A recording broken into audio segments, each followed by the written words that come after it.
மார்க்கெட்டில் எங்களுக்குன்னு சொந்தமாக கடை இருக்குது, காய்கறி கடை. அதில் காய்கறி பழம் எல்லாமே நாங்கள் போட்டு வியாபாரம் செய்கிறது. ஓ அப்படியா, சரி சரி. அப்புறம் அண்ணனுக்கு என்னங்க வேலைங்க? நான் பிஸ்னஸ் பண்ணுறேம்மா. நான் இந்த பனியன் இதெல்லாம் இம்போர்ட் எக்ஸ்போர்ட் பிஸ்னஸ் பண்ணுறேன். எனக்கு மாதத்துக்கே 1,00,000 ரூபாய்க்கு மேலே எனக்கு லாபம் வருது. அம்மா, சமூகம் பெரிய இடம் போல. ஆமாங்கோ. ஐயோ, இவர் 1,00,000 ரூபாய்க்கு மேலே லாபம் வருங்கிறதுல கம்மியாக சொல்கிறாரு. அதெல்லாம் இவருக்கு ஏகப்பட்ட லாபம் வரும். இதுதான் உங்கள் வீடா? என்ன வீடு இப்படி இருக்கு? சொந்த வீடா இல்லை இதுவும் வாடகை வீடா?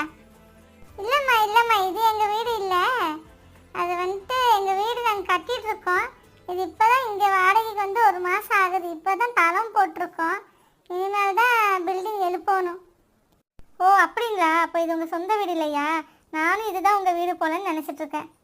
இல்லை, அது இவங்க சொந்த வீடு தான் கட்டிகிட்டு இருக்காங்க. இனி 3-4 மாதத்துல வீடெல்லாம் கட்டி முடிஞ்சிடும்.